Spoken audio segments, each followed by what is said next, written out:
little hawks. I am Miss Kyra, and I hope that as we continue with distance learning, it gets easier for you and your families. We really miss you in the preschool, and we cannot wait until you guys can come back and we get to spend time with you. Today, we are going to be reading one of my favorite books. This is called Rumpelstiltskin, okay? All right, so Rumpelstiltskin. Once upon a time, there was a poor miller who had a beautiful daughter. Her eyes were the color of cornflowers, and she had rosy pink cheeks. She was so lovely and clever that the miller couldn't resist telling everyone about her. One day, the king rode through the village. The miller desperately wanted to impress the king. "Your Highness, my daughter is pretty and smart," he boasted, but the king took no notice. "She can also spin straw into gold," the miller added, sure that this would get the king's attention. Whoa! The king stopped his horse and demanded to meet the miller's daughter. He took her back to his castle and led her up a winding staircase to a room in the turret. There, she found a spinning wheel and a towering pile of straw. "Spin this straw into gold by morning," said the king, "or you'll be thrown into the dungeon." As soon as the king left, the miller's daughter began to cry. Even if she had a year to spin the straw into gold, she couldn't, for she didn't know how. Thinking about the dark, dingy dungeon, she sobbed even louder. Just then, a funny little man danced into the room, clicking his heels and tapping his toes. "Spinning straw into gold is easy as can be, but if I do that for you, what will you give me?" The miller's daughter offered the little man her necklace, and quick as a flash, he spun straw into gold thread.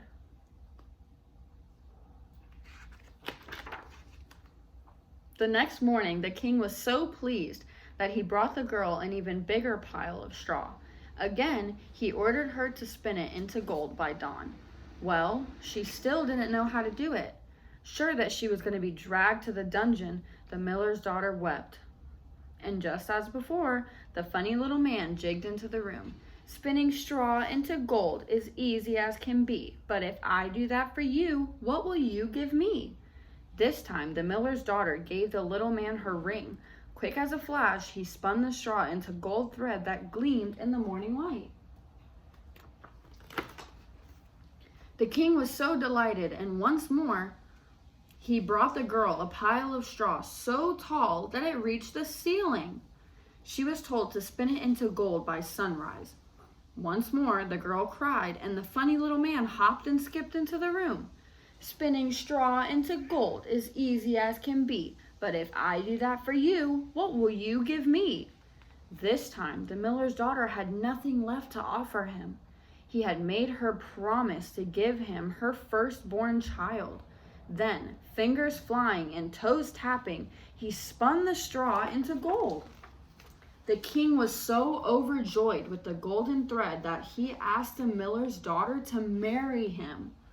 They held the wedding the very next day, and the miller almost burst with pride when his daughter became queen. The king and the queen were very happy, and the miller was no longer poor. A year after the wedding, the queen had a bonny baby boy. She had forgotten all about the funny little man and the promise that she had made. One day, while the queen hummed a lullaby, the funny little man danced into the nursery and demanded the baby prince. "Oh, please don't take my son," the queen begged. The little man thought for a moment, then clapped his hands and sang, "You can keep the prince if you play my game. You've got 3 days to guess my name." The queen lay awake all night making a list of all the names that she could think of. That evening, the little man twirled into the nursery again. "Is your name Harry or Larry or Barry?" asked the queen, but all of her guesses were wrong. The little man cackled with glee and sang, "You can keep the prince if you play my game. You've got 2 more days to guess my name." The next day, the queen sent messengers all over the land to find more names. That evening, the little man appeared again. "Are you named Tim or Jim or Kim?" asked the queen. Once again, all of her guesses were wrong. The little man hooted with delight and sang, "You can keep the prince if you play my game. You've got one more day to guess my name." The next day, the queen's servant was chopping logs in the wood when he heard a strange sound. He ducked behind a palm tree and watched a funny little man leaping around a fire, singing, "The queen will never win this game, for Rumpelstiltskin is my name." The servant hurried home to tell the queen what he had seen. That evening, when the little man danced into the nursery, the queen pretended to think. She said, "Is your name Doodlebug, or Twiddlywinks, or Flibbertgibbet?" The little man shrieked with laughter and shook his head. "Do you give up?" he asked, reaching for the baby. "I know, it's Rumpelstiltskin," exclaimed the queen.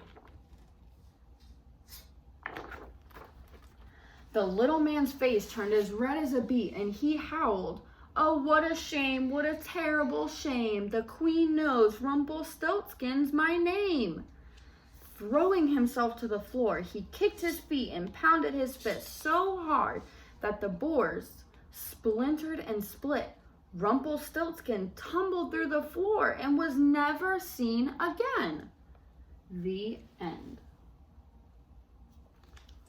Okay, friends, I really hope that you liked my book, and I can't wait until we see you all in the preschool again. So I hope that you enjoy the rest of your week and your weekend, and we will see you soon.